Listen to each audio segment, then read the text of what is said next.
Hello and welcome back to the Op Podcast, the podcast where we talk about operating and the art of visual storytelling. I am Dave Chameides, your host, and something a little different today. I recently spoke at Mount St. Mary's University in Los Angeles, California, to a group of film students there, and afterwards had the pleasure of doing a Q&A with a great operator, Paul Sanchez, who's done amazing work. Here it is for you. I apologize, I kind of screwed up the beginning, so we kind of had to cut into Paul's first answer, which was basically a description of what the job of the camera operator is on set and what it entails.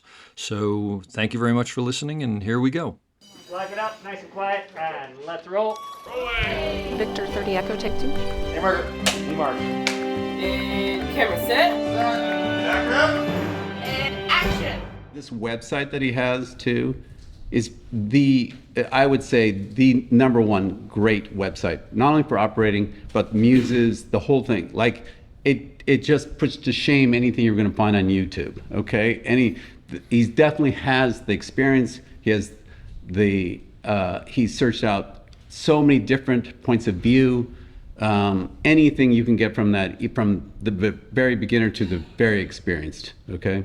And that's one thing he's done too, is that he's asked everyone. And on set, we ask each other, how did you do that, right? 100%. Yeah, Yep. We learn from each other because we're trial and error, right? We're being asked to do things like the West Wing shot that he hadn't really done before. We never do anything exactly the same way. That's one thing that we're always doing is, yes, we've been on sets, we've been doing these things, and a lot of it is meeting certain amount of expectations. But there's always different actors, different time of day, all these different, they're not obstacles, but I would say different challenges in which we have to constantly assess. And it's the assessing is the skill of trying to figure out what the problem is. One, you identify what the problem is and how to fix it as quickly as possible, which is the definition of a director on set, okay? They see a problem, the scene's not working, or the line's not working, or something's not working, and a director, the most effective director, is the one who can figure out what to do within the time we have. And I've heard great directors say, this is as good as we get within the time and resources we have, okay? Which means no matter what resources we have, it's never quite enough, There's only so much time, there's only so much. And also too, particularly in television, I think, is that a network is taking everything is a big risk, right? It's a trip to Vegas every time we make something. So they're trying to limit their risk as much as possible. So our confidence is we have to deliver something, right? We have to deliver something that's hopefully great, inspirational, and it's going to go somewhere, right? But then we still don't know that it's going to be successful. That's up to everyone else looking at it. So it's that kind of thing where we have to have confidence in the vision that we hope it's going to be, and then we have confidence when we're on set that we're going to figure out what the problem is that we're going to do and be loyal to this idea. So we can, in a sense, the best situation is to elevate this art form, right? More than half of my jobs are delivery jobs, meaning to say I'm being hired based on what I've done, not what I want to do. But when we're on certain sets, we're like, wait a minute, they're asking us what we want to do, right? And that's awesome. Like I said, no matter whatever money you want to pay me, that's fine. Yeah. Like this is the best thing, and that's when you can see if you have enough people on set who go, wow, okay, yeah, let's try to make this work, as opposed to why are we doing this? So don't be that person on set. Okay, why are we doing it this way? Which is really does happen that way. It does happen from everyone in the crew because it's frustrating. They can't quite figure out why we're doing it. It's not, why are we doing this? It's great. It's more like a frustration. They can't get it. So being open-minded and saying, I think it could work. And experience really helps too, is to bring people with experience, because I think they will give you the confidence to say, this probably could work. Like you had enough experience to do the West Wing shot because you had done difficult shots before. Yeah. And so you had enough experience to do it, which was great. Lucky for you, right? 100%. you know, because you didn't really know that, right? And so it tested you, but you also had the willingness and maybe it's just your temperament and frame of mind to say, I think we could try to do this, as opposed to feel like you're set up for failure. Well, I think it's also, there's part of, I mean, how many times have you been handed a shot where you literally turn away and you're like, I don't know how to pull this off. But what you do is you go, okay, and this is why I'm being hired, so I'm going to start to break it down into pieces and figure it out. And that's when you don't go off in a corner by yourself. Right. You go, all right, I need the key grip, I need the dolly grip, I need the DP, I need let's all figure this out. And a lot of times, I mean, for me anyway, there's still but how do we do this part? And sometimes you go, I don't know, let's just move forward and we'll figure that out. Have you had those moments before? Oh, all the time. I mean, there's times when I literally don't know how I'm going to do this shot. That doesn't mean it's impossible to do. It's just I can't quite figure out what it all is supposed to mean or what it's supposed to do or where the tricky parts are, that kind of thing. But I can tell. Like, that's one thing about when I was younger, I couldn't tell this was going to be a difficult shot. That's right. And You're then I stupid. landed like, oh, I do not have the skills to pull this off. Yeah. Now I recognize, I go, this is going to be really hard. And sometimes I will go to what we call video village, right? And I will reset their expectations, meaning, hey, get comfortable, everyone. This is going to be a few, Yeah. right? And that could be for focus pulling. That could be all the light cues. Sometimes we have dimming cues and all kinds of things because they're shadow. I mean, there's a huge thing that's going on, right? And as you said, it looks easy, but we've had to orchestrate all these things. So sometimes we have to, reset everyone's expectations. And sometimes when like a very difficult focus pull, and no one is like, what's going on? Why do we need to do another take as a focus? And they're just like, oh, and they're like, yes. They don't know what you do until you don't do it very well, okay? Yeah. And that's, a focus puller is invisible and it's a very difficult job to do.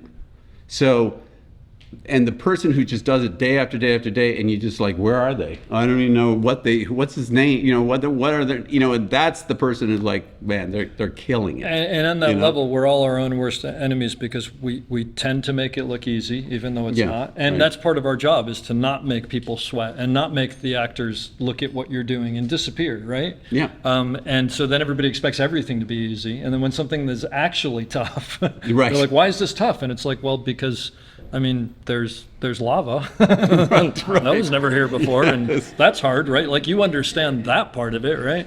So so I think it's a weird dynamic there. But I didn't show. I won't go into the full thing, but I showed up. Our good friend Jeff Greeley called me out to Chicago to do what was supposed to be an absolutely simple, mindless series of shots, one a day, and it was time lapse. And I showed up, and it was literally like a Ronin walk around onto a descender rig. I mean, it was this massive shot. And the DP, I can't think of his name right now, who's a friend of mine, he came over to me about halfway through setting it up going, you keep on saying this is going to take a while. And I'm like, yeah, because I want everybody to realize that this is going to take a while. Right, yes. So, yeah, I think there is that constant, like, just, I don't want to get caught with my pants down here because I want you all to realize what we're doing. Yeah, I mean, it's just, to your point, we don't really know what we're doing exactly, and we're just making these decisions, and everybody starts to making these decisions. And one thing about rolling as opposed to rehearsing is I do see everybody, including the actors, really making those decisions because this could count, right? Yeah. And so I agree with you with the film and to digital, that we could do 20 takes easily. That when we do roll, I do notice that the problems we think are going to be problems aren't problems, because there's somebody else also making decisions too, even just at that very moment. Yeah. They're not thinking about it necessarily. They just make they adapt and they adapt and they adapt. And so what you think is going to be a problem is not. So sometimes we talk it to death. That's true. And thinking about it's all, and it's just like, why don't we just roll? Why don't we just do it? And then it's sorted all out. Yep. So that can be a very good way of sort of sorting it all out. So it depends on your temperament. Yeah, Mary? I was just curious, you talk about the different jobs. Have each of you done those jobs? Like, have you been a focus puller? No, Is it worked up, or? Have we done other jobs before? I'll say this. I think every day you're on set is helpful, and when you're on set in a different department, it's helpful because you get a different viewpoint of things, right? I started out as a PA on miniature visual effects on the movie Tremors and Terminator 2, which is about as far away as you can possibly get from where I am now. I pulled focus for 6 months or something like that before I decided to become a Steadicam operator, and then I got a Steadicam, and I was quote unquote a Steadicam operator, which meant that I could screw up music videos for many years. And then somehow I became a conventional operator. So I've done a couple of minor other things, but really that's been most of my career. I started professionally as a camera in a camera rental house as a technician. Great. And a small place in San Francisco. And then I met camera assistants, and I got a picture. I started a picture that came to there. It came to San Francisco called "So I Married an Axe Murderer," and that I started as a loader on that, and that was a real great break for me. But I didn't know the job as loader, from camera technician to a loader, which is loading the film and that, keeping track of all kinds of things. That was really a difficult learning curve for me at that first picture, but it was a huge help. And then I became a second assistant for a few years, and then I was probably for about 7 years I was a focus puller, and I learned a great deal about that. And I learned a lot about storytelling. I think that was really my first. I didn't go to film school, so that was really how I learned about blocking and about certain choices and that kind of thing. And then I always saw, we had a little monitor on our cameras, even though we were shooting film. I could see what the operator was doing and certain choices that were being made. And then the conversations from the director, and the relationship between the actor and the director and the camera operator and the director of photography and all that. So that was a really good front row seat, let's just say. And then I had my own job, of course, to do it. And I was running the camera department, certain things. But then I've always wanted to become a cinematographer, so that's what I did. And now I split the sort of roles of both shooting and operating. I really do like that. That meets my temperament. I sometimes really like just having this particular job, a specialty, and it's really a wonderful job because I'm not running a department. I don't worry about budgets. I don't have that many emails. You go home and you turn your phone on. Yes, I have the script, I have the actor and the director, and that's really all I have to worry about, and how it's going to cut. Okay, and that's something that there's so much, of course, to talk about. But as an operator, I really do think about how is this going to cut, and sometimes if I don't know, that's when I'll ask the director, how are you going to use this, or how is this going to cut with this, that kind of thing. So I can make, maybe there needs to be a slight adjustment, that kind of thing. And so, to your point, it's this both a storytelling and the movie that I have in my head, right? That's how I start the whole rehearsal. It's just like how the movie, this is what I would want to watch, you know? And I often tell everyone, let's give them something to change, right? So, because the director and the actors, they're all getting ready and doing things. And so a lot of times it's our opportunity to work with everybody else to try to, and the stand-ins to make something. And it never, they always will change it, and that's good. But you do a lot of work. But it's not, it's based because you had your antenna up, right? You know what the tone is now because you've read the room, right? You don't move something, or you do move something. If you move it because, well, of course you would move it, or a director's like, you don't move anything. You don't talk to the actors. You read the room. So you wouldn't do those things. You can't be the guy, this is what I do, if you don't like it, tough. It's like we are constantly adapting to our crews, the strengths and weaknesses, let's say the actors' vulnerabilities or those things. Particularly, we have these day player actors that come in, they don't know anybody. And I always feel it, and I want to say hello to them, make them feel comfortable, that kind of, they are terrified. They have to be, no matter how experienced they are. They don't know anyone. So we're sort of playing the, even though the AD and everyone else should do that, and they do, we have a real different kind of close relationship with them, other than the other actors, of course, do. But Paul also said something that I think is really valuable to talk about, which is reading the room, which as an operator is, I don't know, 60% of your Yeah. job maybe. As a director though, as anyone on set, it's honestly about knowing when to say something, knowing when not to say something, knowing who to say it to and how to say it to them. It can make or break your career. And truthfully, if I had to tell someone how to be a good filmmaker, what they should study in school, I'd go with psychology. Yeah, be cool. Yeah, be cool. I mean, this is really a huge part of it. I mean, it's very succinct and very sort of whatever you want to call it, but it is sort of true. The last thing when everything is going crazy that a DP or director wants is an operator who's going crazy as well. Yeah. They want someone who's going, all right, everybody, let me give you a hug. We're going to be fine. Okay, we're going to do this. And you may be losing your mind going, I'm going to get fired any minute, but we're going to be okay. Yeah. And there are actors who, by the way, you develop relationships with who literally need you as an operator to play off of, to be there for, and so you learn what they need and what they don't need, and it's constant and it never stops. And actually, it's one of the more interesting parts of the show. And generally speaking, I mean, if I show up on a new show, like it's the first day, and I don't know too many people, maybe I don't know the director so well, or I know the DP or whatever, I'll probably be much more quiet than I will be on week 4 because I don't know who wants me to talk and who wants to hear and who wants whatever. And then what I'll usually do is I'll, like with the director, like I said, I work very well with the director, I'll lob some really super softball stupid stuff out there just to see what the response is. Yeah. I'm not going to go like, hey, I know you have them on a train, but do you think they should be on a boat? Because that would be better, because that's not going to work out. But hey, what are your shots? Oh, they're this, this, and this. Okay. Is there something outside the window that's of value? Is that no. Okay. Then, and I say nothing else, because then I know, okay, at least they know that I'm not going to keep pushing that, and maybe they don't want me.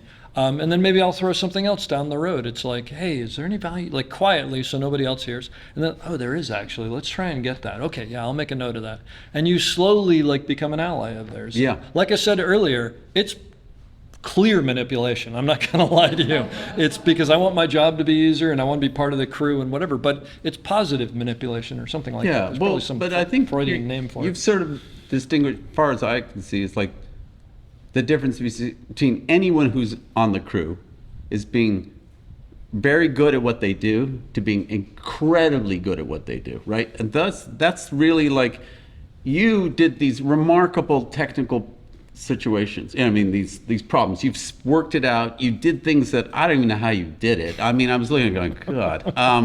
And neither do I. Yeah, and it's really remarkable. But to do it and have everyone's confidence and everyone is all pulling together, and you do it with grace and cool, that's what makes you great. So everybody, that's the human part of it all. So Yeah. I can't say that enough. It's like I just recently worked with a crew that was just, they were not only so good at what they did, but the producers, I told them, I said, you did a remarkable job of pulling together. That's the best. Such great people, because we all worked well together. We all respected each other. No one thought they had all the answers. Everyone read the room, and there was clearly enough experience all there. But I give a lot of credit to producers for doing that, because for a long time, I just often thought they just called me because someone suggested and I was available, right? And I would do it for the rate. And now I realize there's a lot of consideration that producers go through, not just sometimes. No, that's true. Not always. That's true. Not fair enough. But in the good ones, cases, let's just say, yeah. do consider everyone that's and on who's the going to crew. work with who. Yeah. Yeah. And so they do really consider it. Yeah. And are you particularly good with a very difficult director? Yeah. You might be. That's why you got the job. You're right. You might be good because this is going to be really demanding, for different reasons. So we all have skills, right? Just remember this. We all have skills. Are they the skills they need? Okay. Yeah. So you might not get the job just simply because you're great at what you do, but you can't be everything to everyone. You're just not a good fit for that job. Yeah. Yeah. So, I have my doubts and I have this and that. Well, that might just show to them that I don't have enough confidence, let's just say, right? But to someone else, I can relate to this person. He doesn't think he knows everything, that kind of thing. So then I can work with that person. So we assess each other in that kind of way. You get nervous when you start a job? Every job. Every job. Can you repeat that about starting a job and how when you get the first job you feel like you're... Yeah, no, it's, look, I mean, one of the things that's weird is you're in film school right now and like you're going, okay, I got this and I know how this works and I know how that works, and you're like on top of the world, and then you're going to go out in the world and you're going to go, I don't know anything. And it's not because you don't, it's because you're jumping up to the next level, right? And then you're going to go, okay, I'm confident as this and I'm confident as that, and then you're going to go up to the next level and you go, I don't know anything again. Like, how did this happen? And there are times when, look, I've been operating long enough that I can go on a set, I know how to operate, like but maybe I go on to a set where there are specific rules and I'm like no tilt or something like that, and I'm like, oh, I've never done this before, so I have to retrain myself to do that now. Or by the way, just, working with a very tough actor that I've never worked with, who's hard to work with. It does happen. And you're like, okay, so now, thank God I know how to pan and tilt well, because I have to put 85% of my emotion into this. So, I think one of the biggest things that I learned early on is that everybody fails, and everybody fails constantly. And there are micro fails that nobody sees that happen every single day, and there are macro fails that, you think my career's over, and it generally isn't. And I think when you realize that it happens to everybody, it gives you a different mindset when it happens. And it's not about the fact that you've crashed and burned, because that's going to happen. It's the fact that you're going to get up and go, this made me better, and I'm going to figure out how it's going to make me better, and that is never going to happen again. And more so, I've learned X, Y, and Z, and I'm going to be better here. So I think that's what differentiates people who truly fail and it's the end of their careers and who succeed, is that they learn from the failures. And when I should mention, by the way, you asked me what I did, I kind of forgot that I directed for a while as well. I directed ER and Third Watch and Studio 60 on the Sunset Strip, and then I suddenly was like, I don't like directing, because a lot of people tell me what I'm doing, and I don't like that. And as a Steadicam operator, people don't tell me what I'm doing. So I went back to operating, and I'm very happy with it. But what I was going to say was, Chris Chulak, who's an amazing director, when I was first directing, said, I'll tell you this, is you're going to learn more from watching people fail than from watching people succeed. Because 90% of the time, you don't realize that people are succeeding until a long way down the road, but you can on any set go, that dude's failing right now, and I'm never going to do that. It's like you can, you just chalk up those things. Well, I'm never saying that to the director. Whatever. Right. I learn how things work when it's not working. I mean, it's either technically or whatever it is, it's just not working.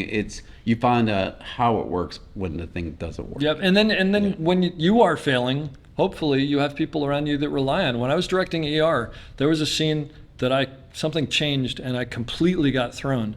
And Charles Pappard, who's a good friend of mine, was operating for me, and he came up next to me and he goes, why don't I just go put some dolly track over there while you figure this out? And I was like, yeah, that's great. And he's like, guys, let's get some dolly track over here.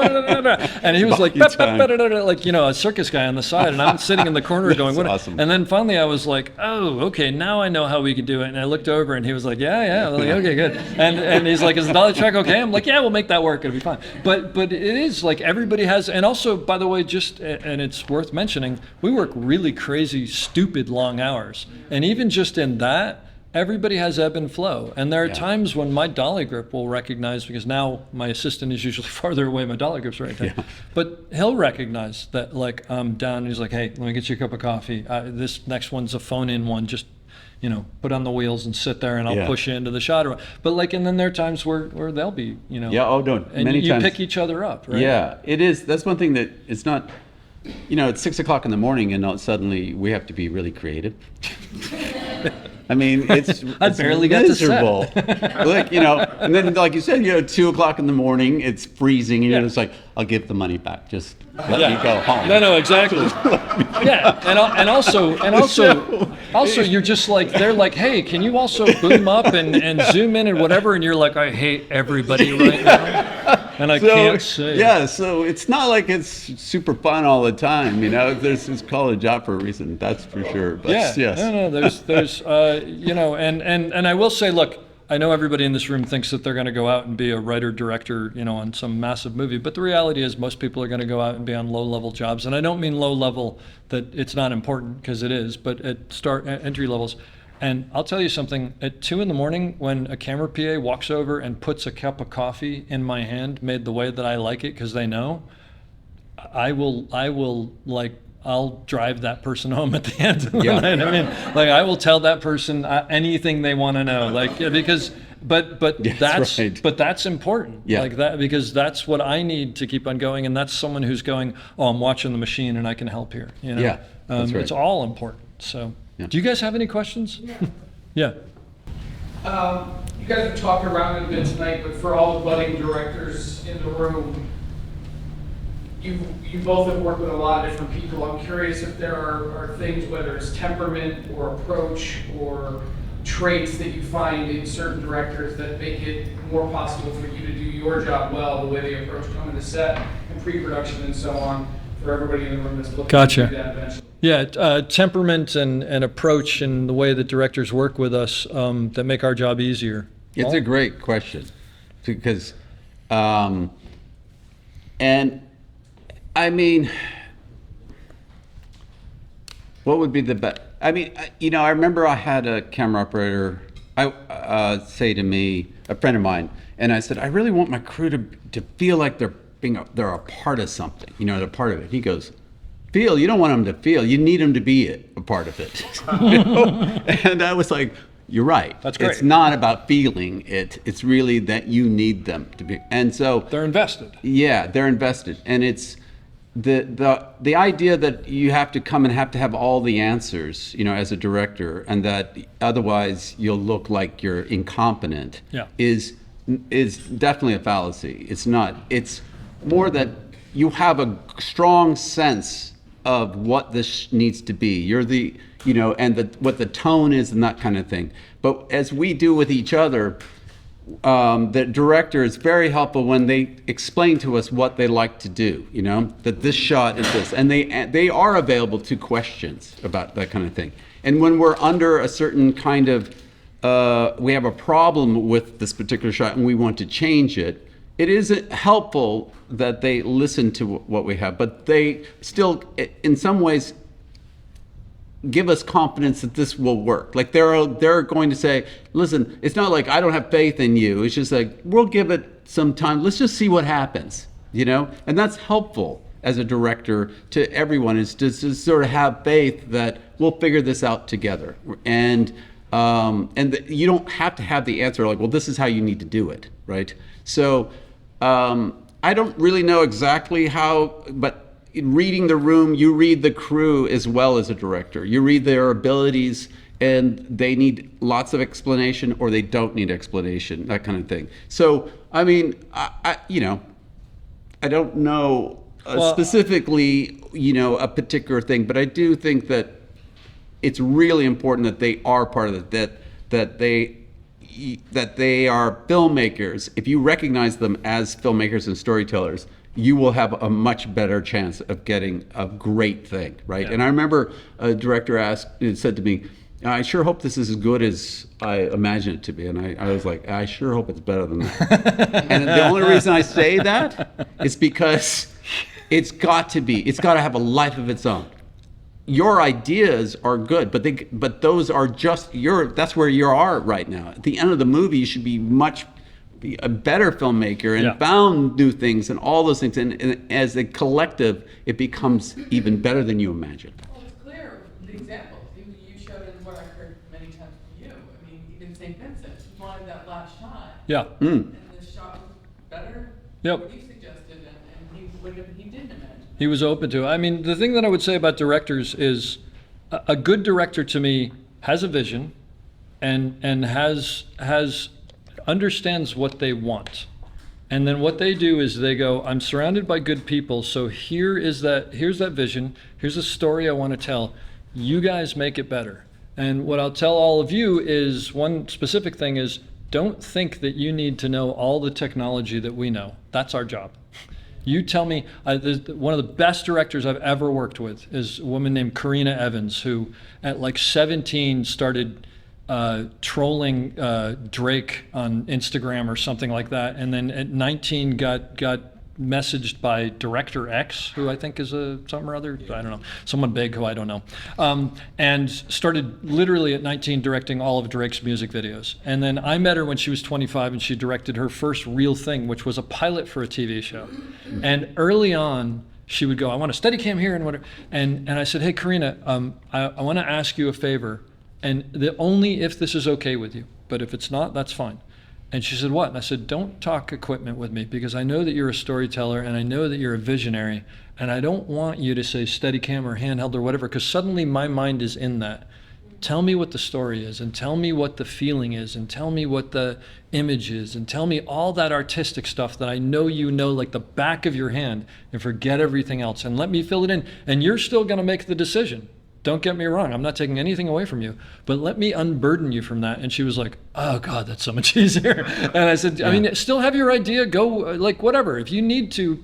And we never talked camera after. And then I'd go, well, I could do this way, and it would get this or this way. And then as she got, more confident, she would sort of like, get back into it. But it was so interesting because it was such a wonderful way to talk about it, because it was just storytelling. It wasn't technology. It wasn't any of this. So I think the best directors that I work with have an absolute vision and an idea. Tommy Shalemi, who created The West Wing and a bunch of other things, is one of the best directors I've ever worked with. And one of the reasons I love him is he will have a shot absolutely exactly in his mind how he wants it. And we'll get to set and he'll lay it out. And he'll look over at me or look at the craft service person or he'll look at the DP and go, you have a better idea. No, I don't have better. No, you have something. Tell me what it is.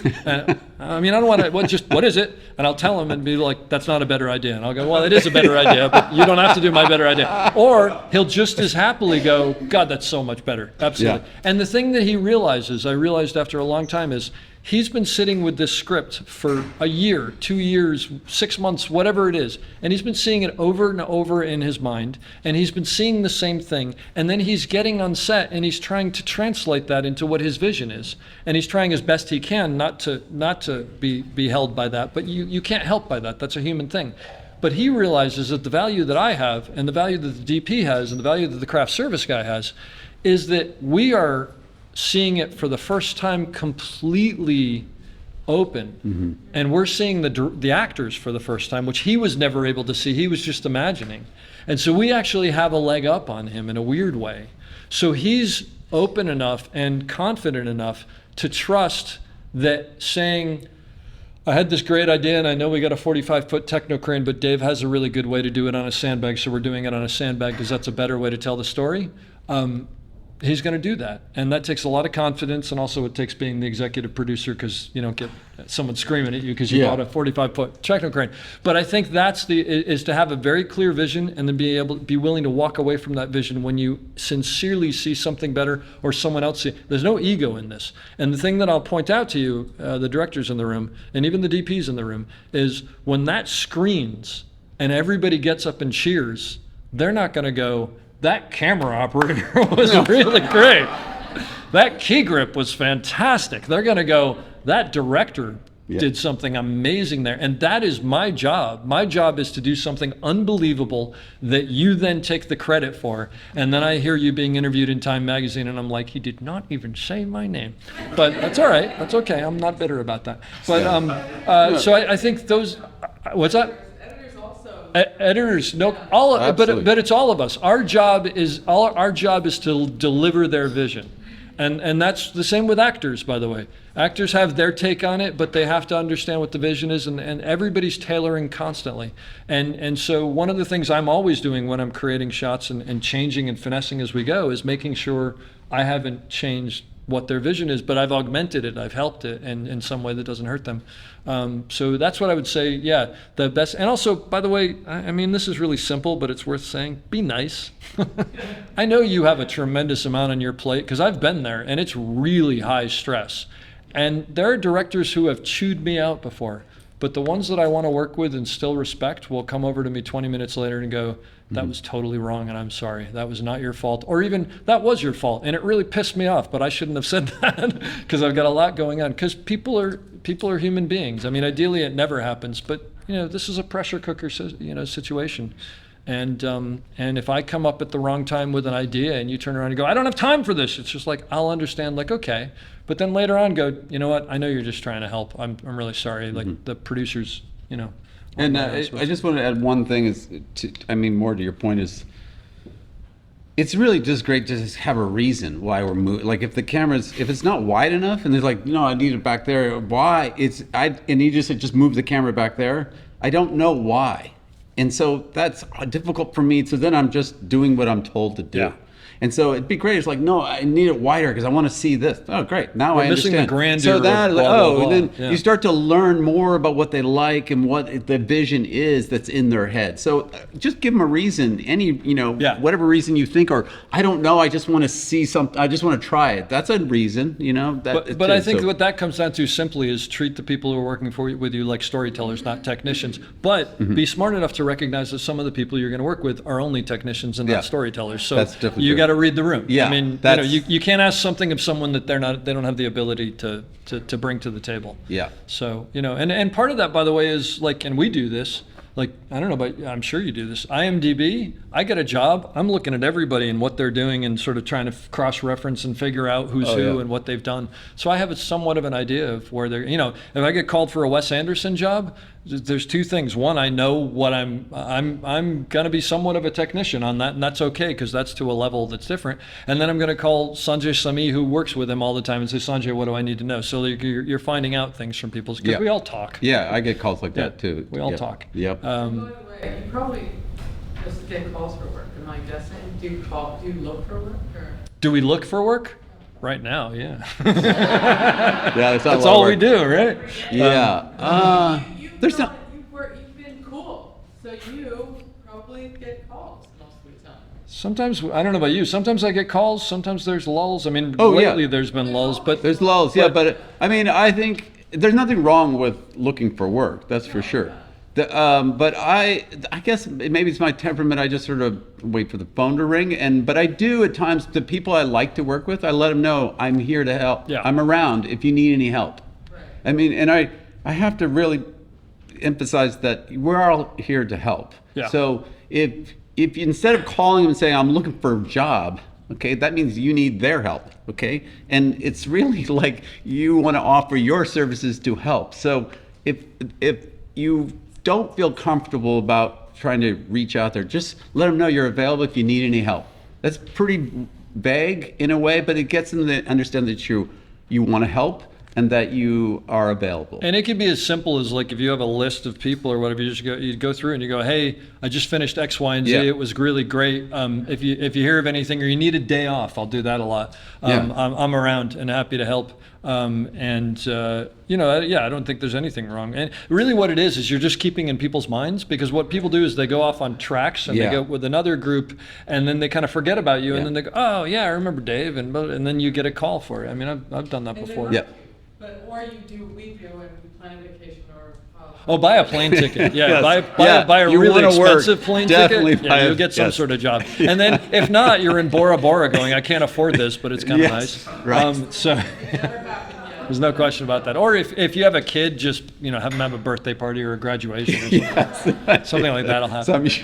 Final questions? Nope. Questions? This is your chance. Yep. Did you say that like reading the room and environment is like 60% of a camera operator's job? Yep. I mean, I'm guessing there, but it's a lot of it. And you said it was not only a camera operator's job, but it's like everyone on the crew's job. Is that what you said, or was it only a camera? So crews are like families, right? And it's just like being at a family dinner and you realize like someone's in a bad mood, so I'm going to give them some space, and someone's really talkative, so I may talk to them, but I may pull back a little. So you're constantly sort of figuring out how people work and who needs what from you and whatnot. So I think it's everybody's job to do that. As a camera operator, I think maybe you're a little more in the center of things. So maybe you have to interact with even more people. So you might have a larger group that you have to read the room of. But okay. And well, then he's got a 60%. Though. What was the other 40% again? Oh, well, first of all, I don't know specifically, but I mean, look, I think what I was trying to say is like, we pan and tilt, obviously.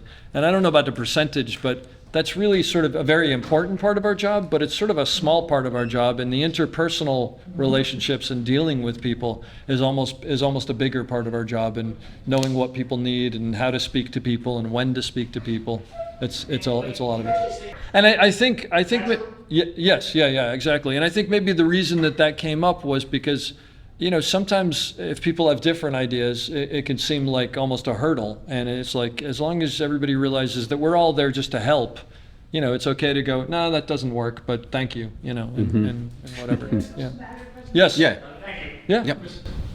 What happens when you lose something amazing on set, but then you go to post and then they cut it out? When we shoot something amazing on set. But that never happens. When we shoot something amazing on set and they cut it out Cut in it out post. of the movie, No, yeah. it's never happened to me. With your husband, and then he walks out of the room going, oh my God.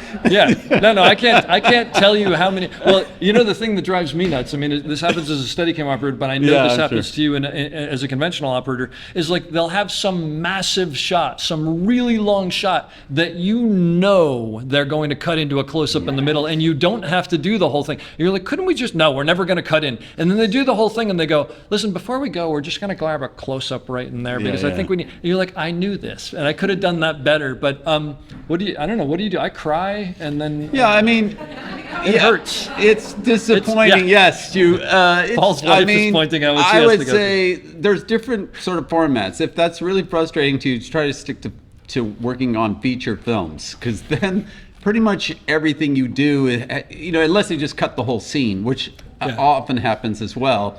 And that's after you've reshot it 3 times. Then they decide that it's just not working and they get rid of it all. But it was at Mad Men. That's what the money's for. Yeah, I mean, our job is there to do it.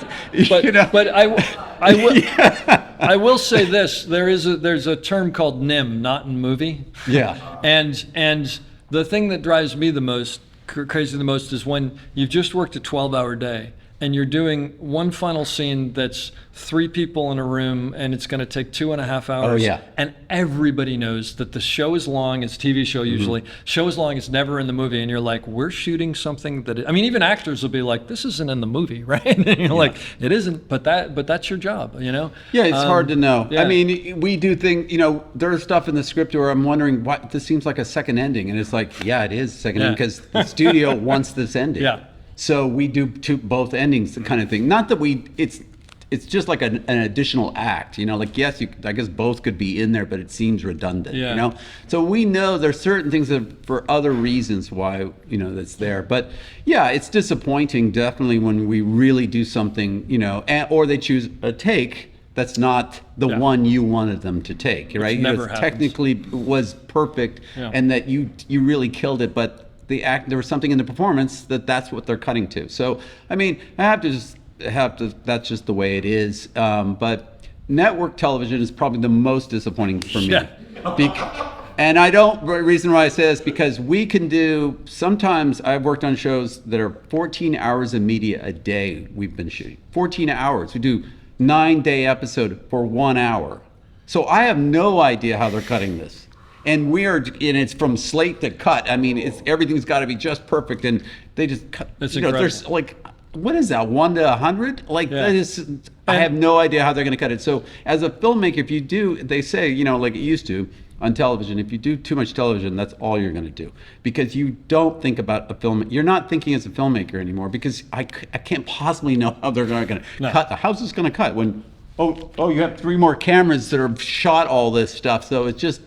That's a difficult thing for me, and that's probably the most disappointing. And then features are probably the most satisfying, because you're just like, wow, this is. Well, it depends on what you're doing. If you're doing some big Marvel thing, it's a little confusing sometimes. But But if you're doing a straight drama, it's definitely And one thing we haven't talked about, like he's shown some amazing shots, right? But most of our work is is really, coverage and get, what you all learning, Yeah. Over, single. Yeah, that's It's a so lot of much of it. And eye lines and, what's in the background and all these things. Yeah. We're working the same blackboard, I call them blackboard, formulas over and over again. And they're all and there's different flavors of that kind of thing. But so now it really comes very second nature to me about the line, the stage line, and all those kinds of things. It's very easy for me, but it wasn't, and it can be complicated when you have 8 actors and they're all looking at who and that kind of thing. And that's where you rely on other people. By the way, we've talked about my shots because I was showing them before, but you should definitely go to the breakdown on my website. Paul broke down a oneer that's really 3 shots, but it's seamless, from The Old Man. That's a fight sequence on a techno crane, and it's not something you normally see done, and it's done exceptionally well. So it's worth checking out. I will say though, as far as the shot being cut out, if I'm watching it and some shot that was crazy to get is cut out, but I watch it and I go, oh, you know what? That's so much better the way they did it that I'm happy, because there's some things we don't see until they get into editing. We don't So know. if they made it better, I'm Yeah. fine. Yeah. It's just when I realized that we did some crazy thing that took forever and it really is missing. That's what bothers me. But at the end of the day, it's not our job, So one One more question. Well, that was a nice segue into The Old Man, which is one of my favorite series. Oh, good. Nice. There's a conversation online, I think it's with you and Hilton Corey. Oh. On camera, Uh-huh. website. And you talk about The Old Man being a series where there's an economy basically of Operating, yes, definitely. And I think at one point you said you developed a phrase, I don't know if it was your phrase, but where sometimes Jeff Bridges would just walk out of the frame. Oh, yeah. And you said you had to resist the urge to Go with him. Mm-hmm. And you developed a phrase called The Old Man Pan. Yes, that's right. Yes. And my question is, with a series like that, which is sort of kind of slow burners, Mm-hmm. and there's an economy movement, did you have to adapt to that, to the urge to want to? Absolutely. Yeah. I think you mentioned something. I can't remember. Ozark, Yeah. maybe, or learning something. Yes. Yeah, And getting used to zero And still, tilt. we've done this for years now, right? I mean, and you think, I think I've seen most of it, and then you see something, you go, oh, this is why don't move the camera. Mm-hmm. And I didn't realize that. So what you're referring to is the Old Man pan, where Jeff maybe, or one that would leave frame and go over here. Instead of going with them, I wanted to keep this tempo, because there was this tone that we wanted to keep, which is the camera barely moving, or in the same respect, we'd either track, we wouldn't necessarily pan all the time. But I did this thing where I was slow. I just decided to just go slowly and find what he's doing. And As opposed to following him step for step. and so when I realized it meant that, so when I saw it, I was like, oh my God, I think this could work, because it was the right tone of speed, because we're always thinking about having some music in our head, right? Is how this is going to work. But it meant what I didn't know about the story in this moment was he's always ahead of us.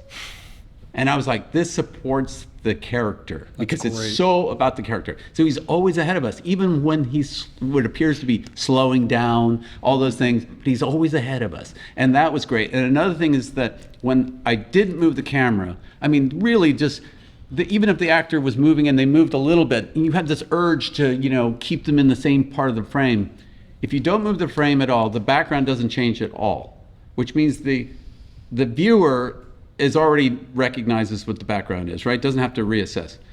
Is always looking for new information, right? It's always trying to find something new to what is this about and what's going to happen next. And if you don't, so what you do is you look for whatever's moving. And if the camera's not moving and the actor's not moving, there's something moving, and it's probably their eyes.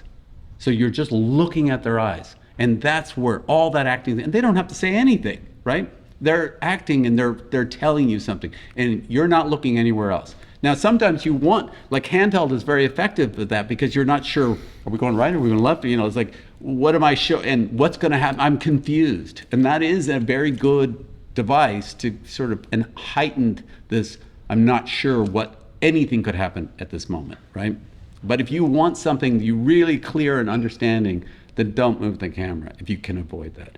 And that's an urge that all of us had to try to make sure that, something's not right. And just like, so sometimes the frame wasn't correct, really meaning correct, appropriate for this. I needed to be a little bit wider to let the actor play in that frame. Or I needed to be, something slightly different. If it was too wide, then it just lacked tension and lacked things. So it was one of the hardest things I ever did. I can totally see. Yeah, thanks. Yeah. Good. It was really hard to find the right thing, and that took more work than anything else. Yeah. Well, the thing that I think is interesting in what you're talking about is there's a reason for everything that you're doing. And I think that when there's a reason for everything that you're doing and it fits the storytelling, that's why it's good. I mean, and the other part of it is I love the old man pan. That's just great. I'm using that. But the idea that you're panning and he leaves frame and then you probably hear something off frame and then you catch up with him, that engages the viewer. And anytime you can engage the viewer and not spoon feed them everything, you're captivating that viewer. I mean, one of the things that I've been watching recently, if you watch The Bear, it does that brilliantly. They don't cut all the time, and they'll just hold a 2-shot forever. And let it play. And you have to do this. One of the things on the breakdown, Don Devine talks about, an amazing operator, talks about this shot from Panic, which is a 50 millimeter 2-shot at a bar that doesn't move and it doesn't cut. And his whole discussion is, why do you have to cut? You have 2 great actors. And as the viewer, you can be the editor. You get to decide who to look at. Yeah. And you watch it, and it plays out in real time, and it's amazing. And it's the same thing like you were saying. It's sometimes, everybody has to buy into it, obviously, director and editor and whatever, but it engages the viewer more if you don't go and look over here and look over here and look over here, because they have to actually be involved in that. And I think as directors and as storytellers, it's so much harder but so much more rewarding to do that. Yeah. Well, great.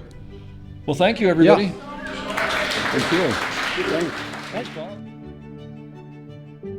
I hope you enjoyed that as much as I did. We'll be back soon with another great episode. Don't forget to check us out on theop.io for all sorts of information on operating and storytelling. So thanks for listening and have a great day.